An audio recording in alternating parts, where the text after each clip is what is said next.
말씀 보도록 하겠습니다.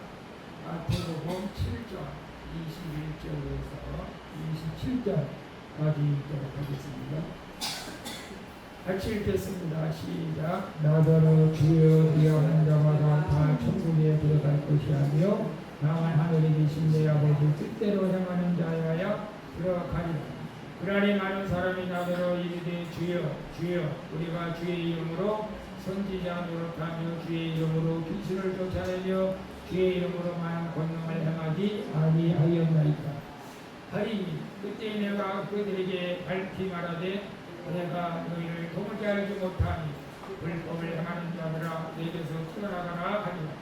그러므로 누구든지 나의 이 말을 듣고 행하는 자는 그 집을 반석에 지은 지혜로운 사람 같으리니 비가 내리고 창수가 나고 바람이 불어 그 집이 부딪히되 무너지지 아니하나니 이는 주추를 반석에 놓은 까닭이요 나의 이 말을 듣고 행하지 아니하는 자는 그 집을 모래 위에 지은 어리석은 사람 같으리니 비가 내리고 창수가 나고 바람이 불어 그 집이 부딪히매 무너져 그 무너짐이 심하니라. 아멘.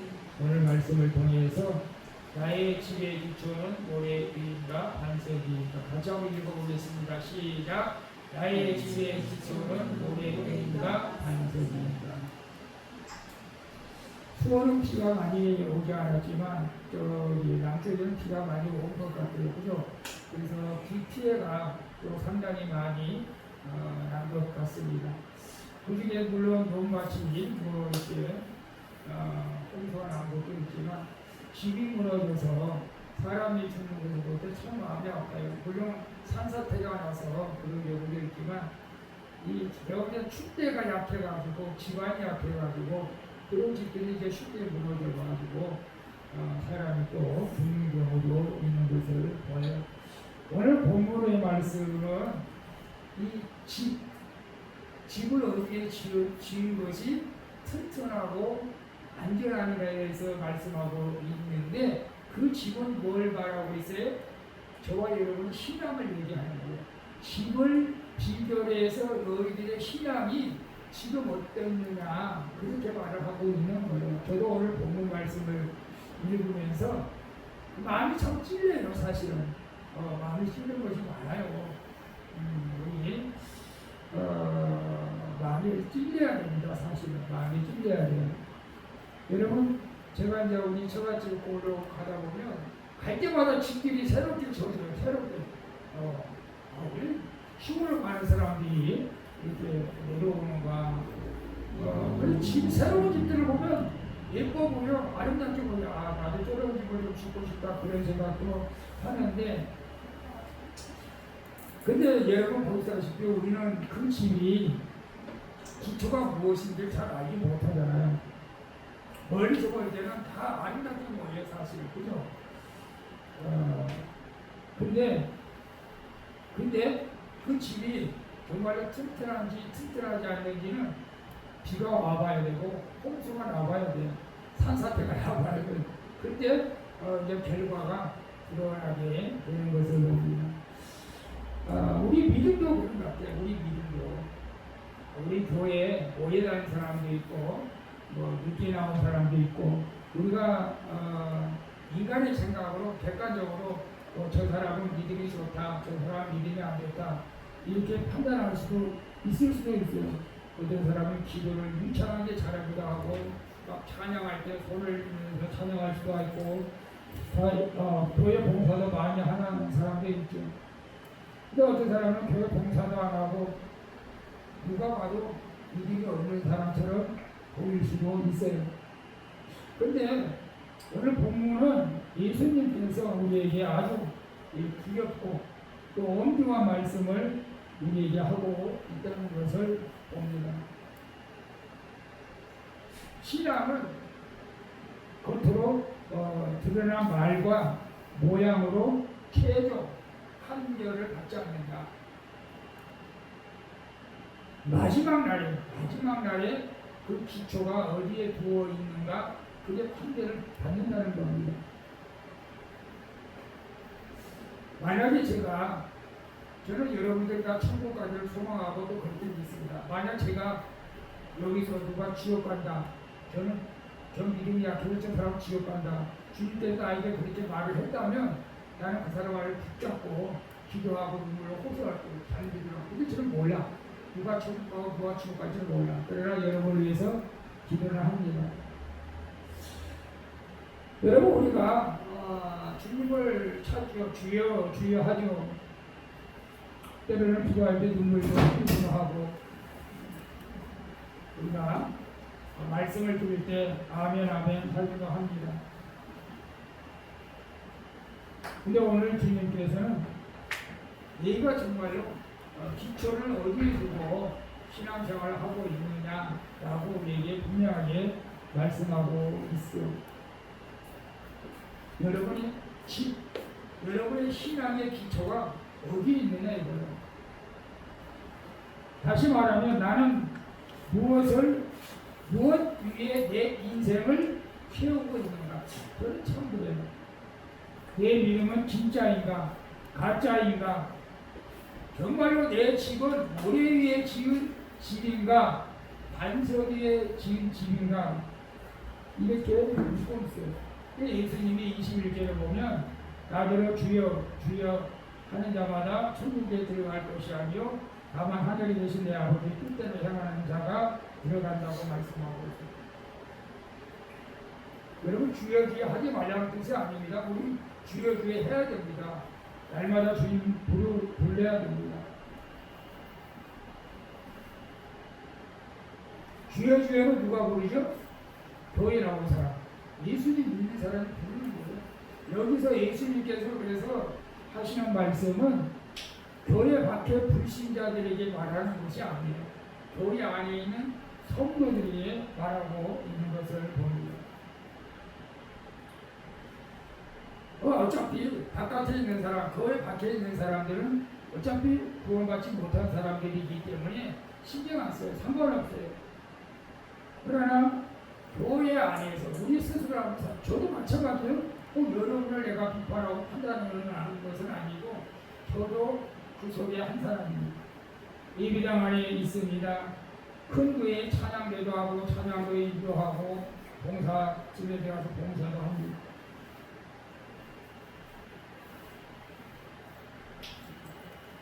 예수님께서는 너희가 나를 주여 주여 부르는 것에 문제 삼지 않은 것입니다. 다만 주님을 부르는 것은 귀한 거예요. 우리가 상대방의 이름을 부른다는 것은 귀한 것입니다. 존중한다는 뜻이에요. 근데 문제는 속과 겉이 달라서는 안 된다는 거예요.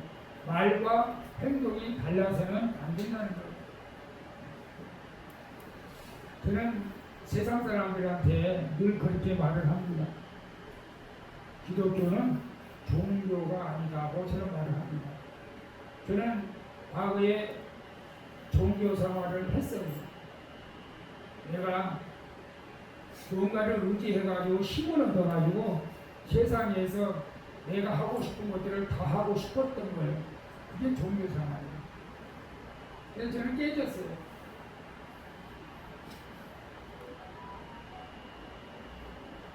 우리는 종교 생활을 가지고는 안 된다.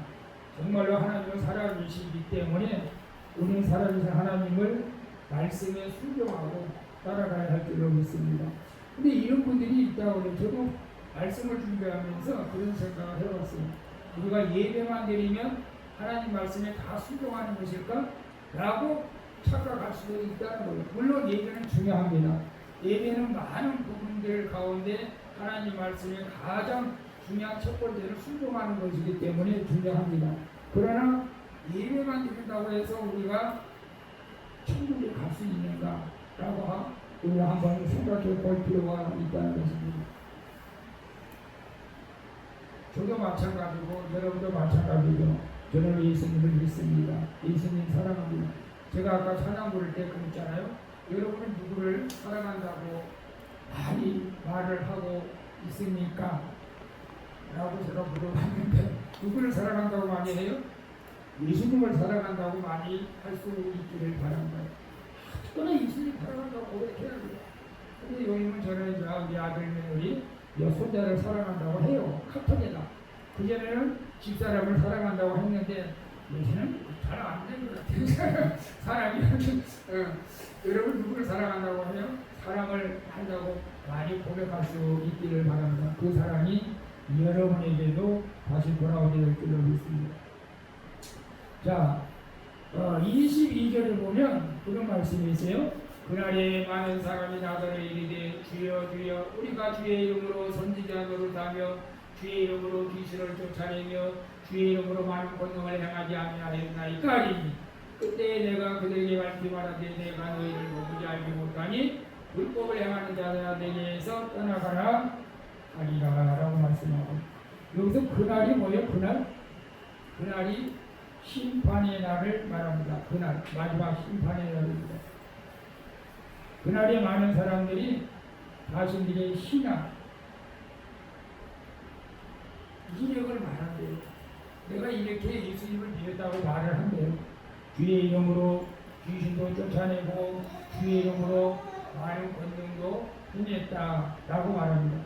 근데 예수님께서 아마 마지막 때에 그렇게 물으실 것 같아요. 예수님 앞에 너는 세상에서 나를 위해서 무엇을 하다 왔느냐 분명히 그럴 것 같아요. 근데 이 많은 사람들이 내가 주님의 이름으로 귀신도 쫓아내고 권능도 행했다. 이 본문 말씀만 보면은 꼭 목사들, 선지자들 그들이 하는 말 같잖아요 사실은. 그러니까 목사 선생들이 더 우리가 민성을 잘 해야 된다는 것은 분명한 거죠. 요즘 이제 권사님들이나 집사님들도 능력을 받아가지고 이 치유사를 하는 분들도 있어요. 장로님들도 있고. 그러니까 나는 그냥 집사님과 상관은 없지라고 생각하지 마시고 우리 모두가 동일한 마음으로 이 말씀을 들어야 할 줄로 믿습니다. 교회에서 직분이 있다고 해서 자동적으로 구원을 받는 건 아니잖아요. 목사가 자동으로 구원받는 조건은 아닙니다. 장로도 권사도 집사도 그 직분이 자동으로 구원받는다는 조건은 절대 아니에요. 하나님의 일을 하기 위해서 질서를 세우기 위해서 하나님의 뜻을 이루기 위해서 우리가 직분을 준 것은 사실입니다. 그러나 그 직분 가지고 천국 가는 것은 절대 아닙니다. 누가 천국에 갔다 온 사람 간증을 들으면 천국에 가장 많이 못 들어간 사람, 다시 말하면 우리가 예수를 믿고도 지옥에 가장 많이 간 사람이 누구라고 할 것 같아요? 목사, 장로, 권사, 집사 누구라고 할 것 같아요? 부끄럽지만 목사랍니다. 목사. 그러니까 제가 부끄러워요. 이 말씀 준비하면서 나 사실 한번 보게 되었습니다.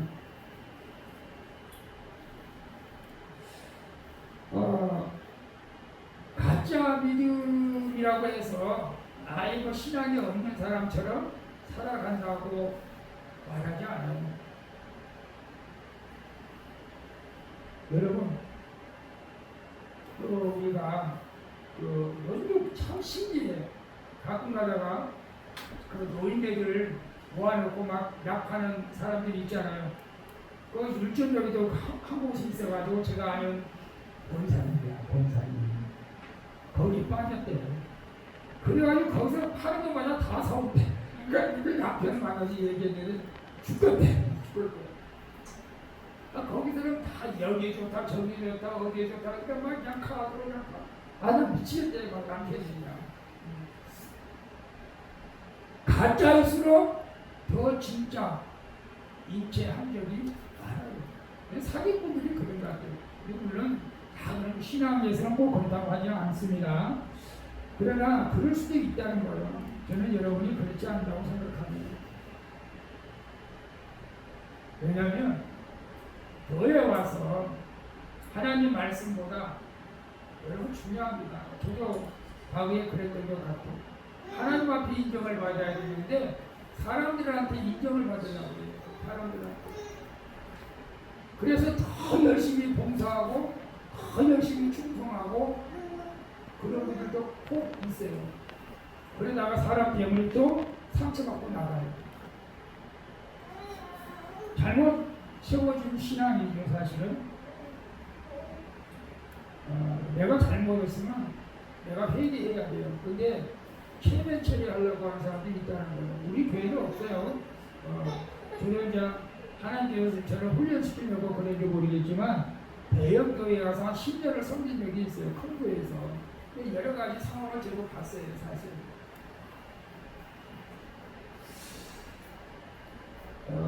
여러분 우리가 하나님의 말씀보다 내 업적을 더 중요하게 생각할 수도 있다는 거예요. 자 보세요. 혹시 여러분 가운데 이렇게 말하는 분들이 있을까 모르겠어요. 여기서 제가 보니까 가짜 믿음이 이렇게 말을 한다고 합니다. 내가 이만큼 했으면 됐잖아. 내가 이만큼 헌금했으면 됐잖아. 내가 이만큼 교회 참석하면 됐잖아. 내가 얼마나 교회를 위해서 수고했는데, 내가 얼마나 헌신했는데, 내가 얼마나 예수님을 오랫동안 믿었는데. 제가 절교 오다 보면 그런 분들이 있어요. 우리 하나님 때부터 우리가 예수를 믿었다. 우리 어머니가 예수. 근데 자기는 안 나가요. 이게 무슨 얘기죠? 자랑할 것도 못해요. 여러분, 우리 이걸 기억해야 돼요. 진짜 믿음은 뭐냐? 내가 무엇을 했는가 보다도 주님이 무엇을 나에게 원하고 있는가를 깨달아야 돼요. 그래서 그 일을 해야 돼요. 진짜 믿음은 자기를 변호하기보다 말씀 앞에서 자기를 비춰봐야 돼요. 그리고 우리가 말씀의 거울로 매일 우리가 피기를 하고 있는데 저도 마찬가지입니다. 진짜 믿음은 자신의 경력을 붙드는 것이 아니라 주님의 은혜를 붙들고 살아야 돼요. 오늘도 주님의 은혜가 아니면 나는 아무것도 할 수 없습니다. 솔직히 말해서 주님의 은혜가 아니면 설교를 못하고 그래요. 정말 그렇습니다. 주님의 은혜가 설교 못하는 것을 못해요. 자신감이 없어요. 저도 초등학교 때 국어책도 사람들 앞에서 못 읽었어요. 또 그 국어책 읽어봐 그러면 못 읽었다니까 저도. 그런데 내가 설교를 하고 있다는데 이상하지 않아요? 진짜 믿음은 사람 앞에서 강요하기보다는 하나님 앞에서 정직한 그런 믿음이 되어야 될 줄로 믿습니다. 여러분 보세요. 예를 들어서 교회에서 열심히 봉사를 했습니다. 새벽 기도로 빠져 우리 새벽 기도를 못 드립니다만은 봉사도 열심히 했고 사람들 앞에서 기도도 잘했고 인정도 받았어요. 야, 참 믿음 좋다. 사람들이 그렇게 칭찬을 했습니다. 교회 나오면 천사요. 교회 나오면 천사. 근데 집에 가면 달라. 직장에 가면 달라.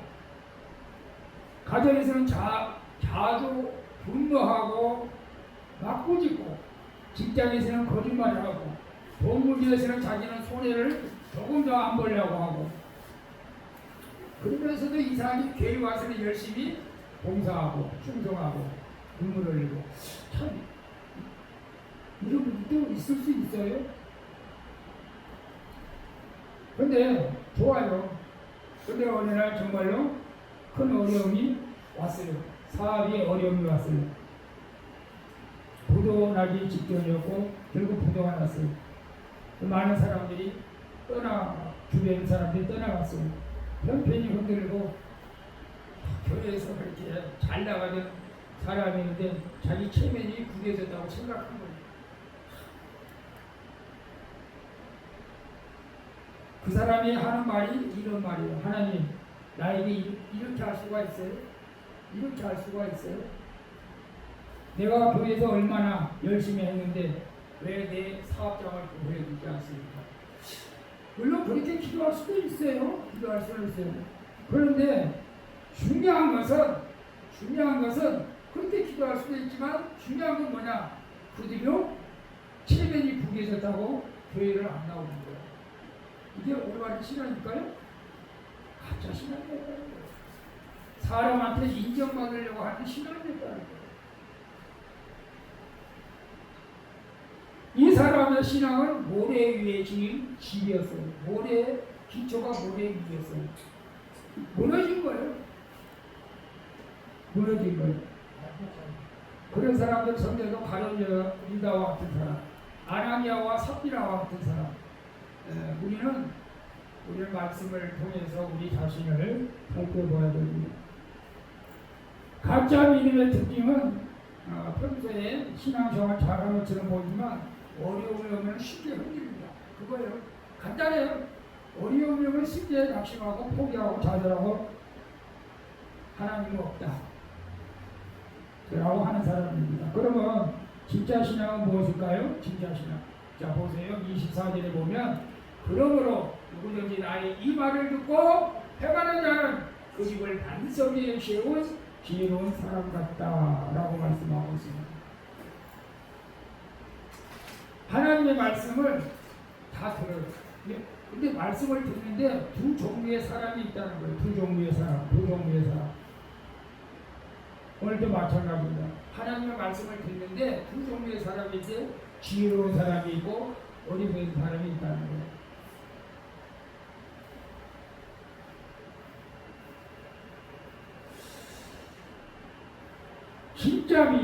진짜 믿음 뭘까요? 언제 결정되는 것 같아요? 저는 진짜 믿음은 사실 이 세상에서는 우리가 객관적으로 판단하기 어렵지만 진짜 믿음은 이제 주님 앞에 가서 판결이 나요. 알곡인가, 축정인가, 양인가, 염소인가 그게 이제 드러나게 되는데 그래서 오늘 여러분 말씀을 잘 들어야 됩니다. 내가 가짜라면 진짜 믿음을 가져야 된다는 것입니다. 내가 모래 위에 집을 지었다면 반석에 집을 지자는 것입니다. 저는 여러분들 중에 참 이렇게 말하기가 굉장히 어렵지만 여러분들 중에 절대 그런 일이 일어나서도 안 되고 일어나지도 않겠지만 그래도 만에 하나 나에게 어려움이 왔다 라고 했을 때 여러분 그것 때문에 흔들릴 수 있는 그 어려움이 무엇이라고 생각해요? 내 인생에 이런 어려움이 오면 내 믿음이 나도 흔들릴 수 있다 라고 하는 것들이 여러분 뭐가 있을 것 같아요?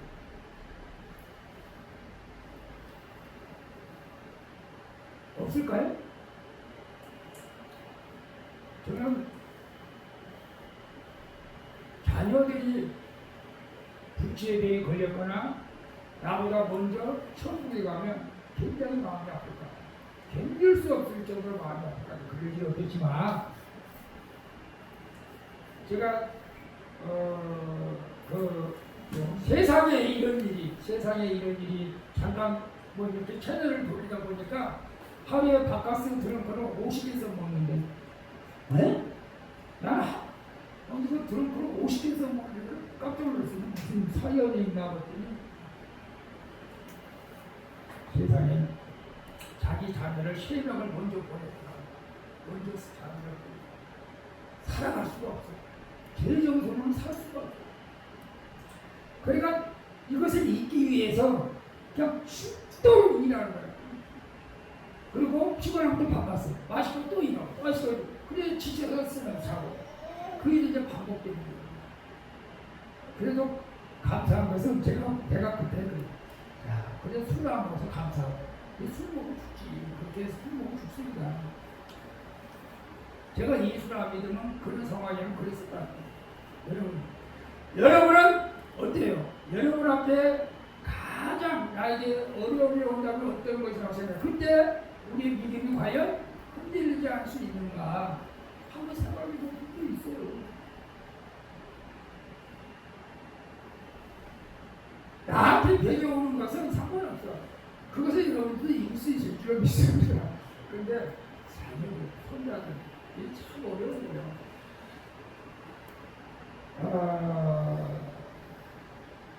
그래서 이제 그 집을 지을 때 모래 위에 집을 지은 집하고 반석 위에 집을 지하고는 이렇게 홍수와 비가 올 때 참수가 불고 비가 올 때 태풍이 올 때 드러난 것처럼 우리의 신앙도 그런 어려움이 올 때 드러난다는 거예요. 드러난다는 거예요. 교회에서도 보면 여러분 그래요.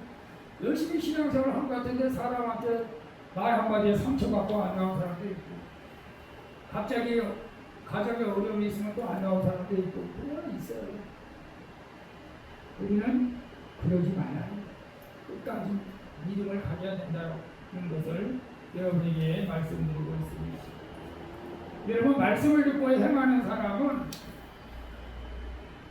완벽한 사람이 아닙니다. 말씀을 듣고 행한다 할지라도 실수합니다. 넘어집니다. 근데 잠언에 보면 저기서 의인은 7번 넘어질지라도 다시 일어난다. 실수할 수도 있어요. 저도 실수 많이 했어요. 사실 다시 일어서요. 주님 앞에 나옵니다. 또 회개합니다.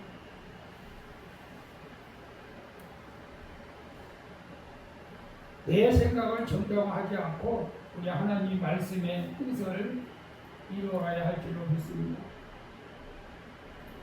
그래서 반석의 집을 짓는다고 하는 것은 내가 대단한 영적 체험을 경험한 것은 아니고 매일매일 우리가 작은 거라도 말씀에 순종하는 삶을 살아야 된다는 것. 그래서 우리가 매일매일 정직하게 살기가 참 이 세상에서 힘들고 어려울 때가 많이 있습니다. 특별히 사업하는 사람들. 저도 마찬가지. 매일매일 말씀을 묵상하면서 사랑해야 할 사람, 아니 사랑할 수 없는 사람도 사랑해야 되고 원수도 사랑해야 되고 미워하지 말아야 될 사람 미워하지 말라고 하니까 미워하지 마시고 분노, 이거 분노. 제가 가끔가 분노를 좀 사귀지 못해가지고 스스로 시험을 주고 이 분노. 그리고 어제 우리 사모님이 아침에 가려거든요. 제가 바쁜 목사님, 전도사님이랑 같이 어디 저 원주 이에서 가는데 분명히 전도사님한테 이 차는 휘발유 차니까 경유하면 안 된다. 그리고 주유소에 가서 이제 넣으라고 했대요. 그리고 전도사님이 몰려들었는지 몰랐는지 휘발유 차에다 몰라서 경유를 했대. 아니 가다가 푸드득 그 시정도 안 걸리고 꺼지고 큰일 났어요. 여러분 휘발유 차에 경유를 하면 어떻게 돼요? 엔진이 다 작살나는 거예요. 그래서 바꾸면서 그러니까 전도사님도 화를 낼 수도 없고 그냥 막 속으로 이 자기 자신을 다 죽이라고 무척 썼다고 하더라고 사실. 저 같으면 어떻게 했을까요? 내가 얘기했잖아. 그 힘을 차다고 얘기했는데 못 들었어. 어디 있었을까요? 이 분노를 참는다는 것은 자기 자신하고 싸우는 사실 참 어려운 거. 그게 이제 된 사람하고 별든 사람하고 차이점인데 그 분노를 참고 그래도 정상을 이루어주고 어쨌거나 스스로 잘 했는데 그걸 이제 간절히 하는 거예요 사실. 이런 상황에서 분노 안 날 사람 누가 있겠느냐. 시간도 다 소비되고 차는 망가지고. 그러나 분노해서는 안 됩니다. 해가 지도록 불을 품어서 가는 거죠. 정욕을 끊을 때는 끊어야 되고 이런 것 원수를 사랑하고 억울함 속에서도 주님을 붙드는 것 그런 것들이 이제 하나씩 쌓여질 때 그게 반석 위에 집을 짓는 신앙이에요. 여러분 보세요. 다른 여화가 있어요. 집사님이 있어요. 그분은 교회에서 눈에 띄는 사람이 아니에요. 큰 교회, 우리 교회야 작으니까 그랬지만 큰 교회는 눈에 띄지 않는 사람 많아요. 교회로 왔는지 안 하는지 몰라. 목사도 몰라.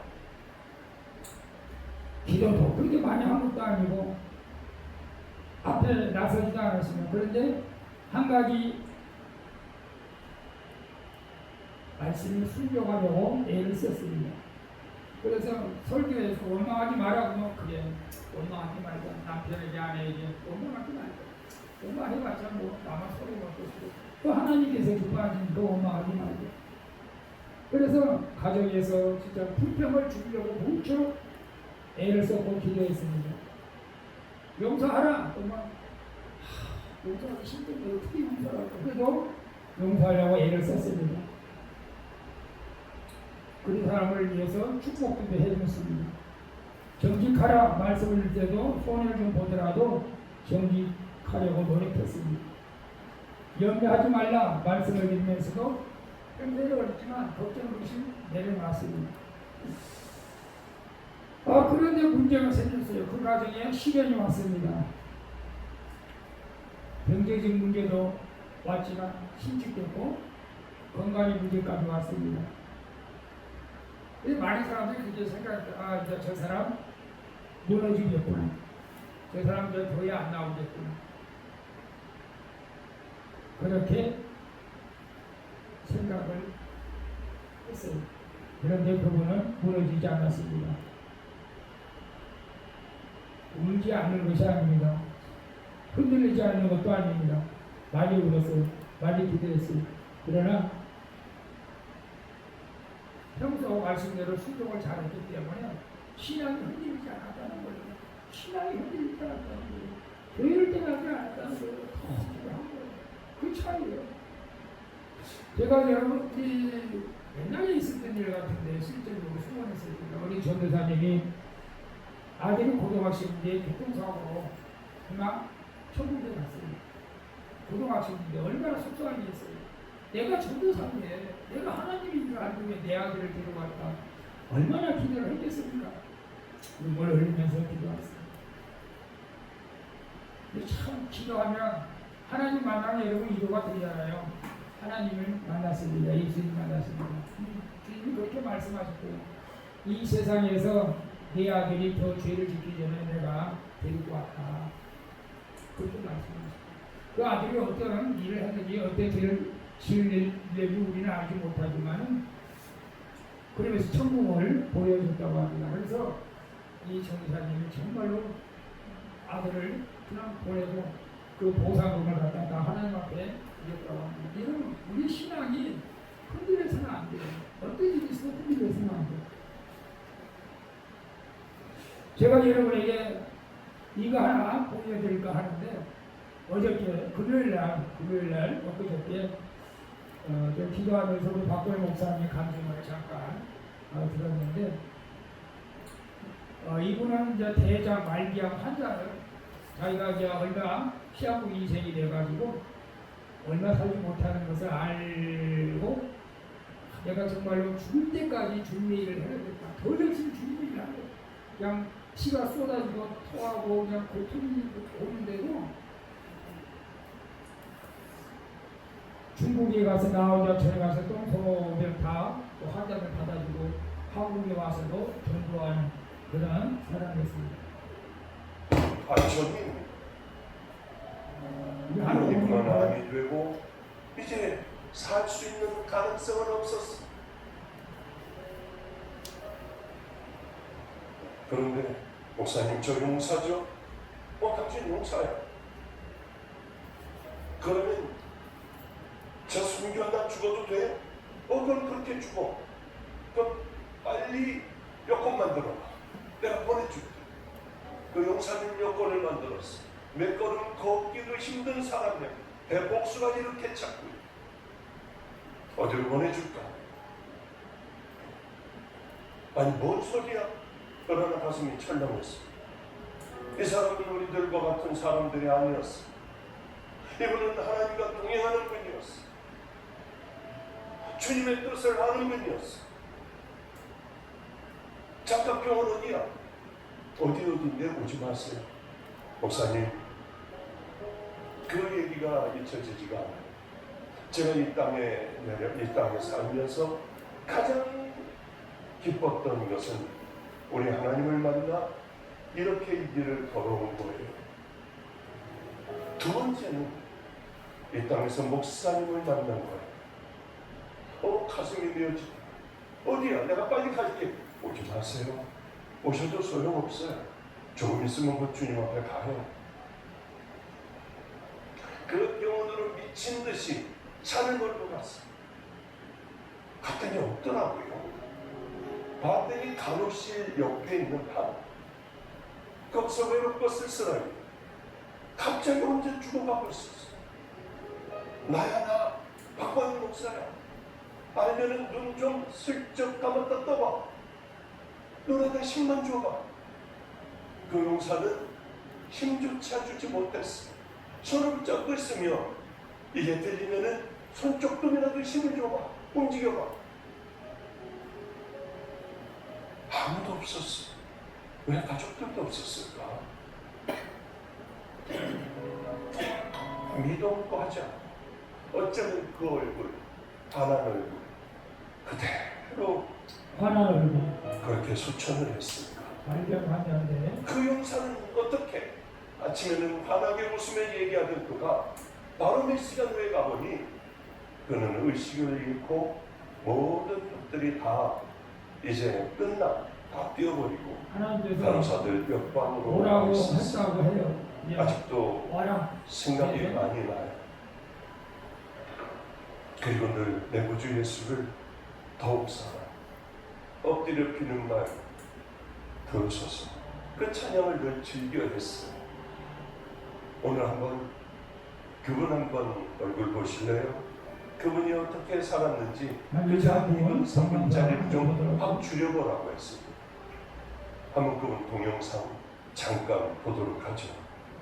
이게 이제 반석에 지은 이름의 신앙입니다.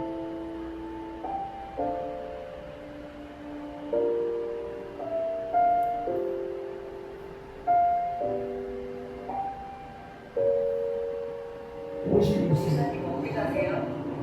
네, 하얀 치료받는 병원에 갑니다. 많이 힘드시죠? 쉽지 않죠. 구토증이 나고 또 밥을 먹지 못해서 그게 많이 어려움이 있습니다. 하나님께서 이 병원이 상대지라고 말씀하십니다. 또 예비된 영혼들을 붙여주시고요.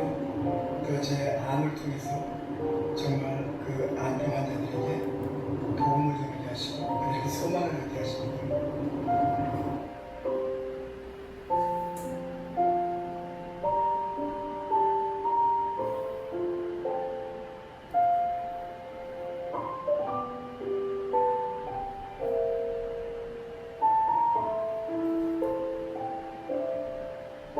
열심히 하세요.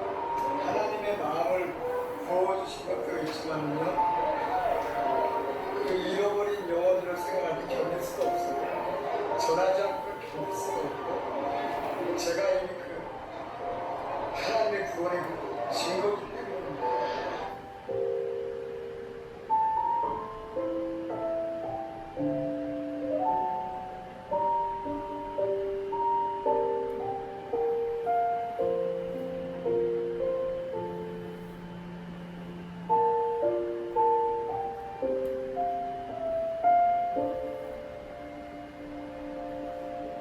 우리가 살아도 죽을래야 살고 죽을래야 죽나니 그러므로 살아주구나 우리가 주의 것입니다. 아멘. 이 분이야말로 반석 위에 집을 지은 사람이라는 거예요. 자기 죽을 날을 알면서도 끝까지 주님의 일을 있습니다. 우리 7장 25절 봅니다. 비가 내리고 천수가 나고 바람이 불어 흙집이 부딪히되 무너지지 아니하니 이는 빛을 반석 위에 놓은 까닭이고. 그러나 여러분 보시오. 26절 들어보면 나의 이 말을 듣고 행하지 않으려는 그 입을 보내니 죄인 어리석은 사람 같으니 비가 내리고 천수가 나고 바람이 불어 흙집에 부딪히며 무너지면 심합니다. 우리가 모래 위에 집을 짓는 것은 쉽습니다. 그러나 반석 위에 집을 짓는 것은 어렵습니다. 그러나 두 집은 바람이 불고 청소가 나면 모래 위의 집은 그냥 그게 우리 신앙을 말하는 것이다. 자 보세요. 내 믿음에 사람이 인정에 있으면 인정이 끊길 때 무너집니다. 내 믿음이 물질의 안정에 있으면 형편이 흔들릴 때 반드시 무너집니다. 내 믿음이 감정적 체험에만 있으면 영원한 날에 무너집니다. 내 믿음이 종교적 활동에 있으면 사역과 성과가 사라질 때 무너집니다. 우리 이런 믿음을 가져서는 안 됩니다. 마지막 이유가 하나만 되겠습니다. 일본에 가면 병에 이름은 제국 호텔이 있습니다. 제국 호텔. 이 호텔을 가보셨어요? 이 호텔을 지을 때 기초공사만 2년을 했대. 그래서 주변 사람들이 저게 망하려고 환장을 했나보다. 무슨 기초공사만 2년을 하느냐. 많은 비판을 받았대요. 이 건축가는 미국에 있는 세계적인 건축가 프랭크 로이드라는 분입니다. 그런데 2년 동안 기초공사를 합니다. 그래서 이 도시에 엄청난 지진이 일어났습니다. 내진이 일어났습니다. 동부에. 근데 주변에 호텔들이 다 무너졌지만 이 호텔은 안 무너져요. 이 세계적으로 유명한 호텔이에요. 이 호텔이. 여러분 뭘 말하는 거예요? 내 신앙이 모래 위에 씌워져 있느냐 반석 위에 씌워져 있느냐. 오늘 이 예수님은 집을 비유로 우리에게 말씀해주고 있습니다. 우리는 이제 우리 이제 주님나라 갈 때가 점점 가까워지고 있어요. 그러니까 여러분 어떤 환경과 물질과 사람 때문에 건강 때문에 여러분의 믿음이 흔들려서는 안 됩니다. 주님 앞에 갈 때 우리는 당당하게 주님 앞에 나가야 할 줄로 믿습니다. 그래서 이 반석 위에 집을 어떻게 세우느냐? 첫째, 입술의 신앙에서 삶의 신앙으로 우리가 나가야 됩니다. 삶에서 우리가 말씀에 순종하는 삶을 살아야 됩니다. 말씀을 들을 때 적용하고 결단해야 됩니다. 내가 사람 때문에 시험대로서도 안 되고 사람 때문에 내 믿음이 흔들려서도 안 되고 그러면 미워하는 사람이 있으면 안 되고 사랑을 하고 있으니까 사랑하세요. 이게 훈련이에요. 훈련. 원수를 두지 마시기 바랍니다. 작은 순종을 무색해 보지 마시기 바랍니다. 여러분 말씀을 읽고 기도하고 큐티하는 것, 사랑하는 것, 그리고 회개가 중요합니다. 날마다 우리가 아침에 양식이라고 세수를 하던 우리는 날마다 저녁에 회개하는 습관을 가져야 될 줄로 믿습니다. 그럴 때 우리가 우리 집, 내 신앙은 반석 위에 세워지는 것입니다. 회개를 믿으면 안 돼요. 바로바로 잘못하면 그때부터 우리가 회개해야 됩니다. 여러분 말씀을 해줄게요. 나는 지금 어디에 집을 믿고 있는가? 나는 주님을 부인하는 사람인가? 주님의 말씀 위에 사는 사람인가? 내 믿음은 종교적 열심인가? 아니면 순종하는 믿음인가? 내 집은 반석 위에 있는 모래 위에 있는가? 오늘 말씀을 드리면서 우리 삶을 한번 되돌아보고 또 앞으로 내 앞에 어떤 어려움이 온다 할지라도 내 믿음은 반석 위에 지은 집이다 라고 고백하면서 어떤 환경 가운데서 승리하는 모두가 되어지기를 예수님의 이름으로 축원드립니다. 기도합니다. 주님, 우리가 입술로는 주님을 불렀지만 삶으로 순종하지 못했던 모습을 용서해 주시옵소서. 종교적 열심으로 스스로 쏘리지 않게 하시고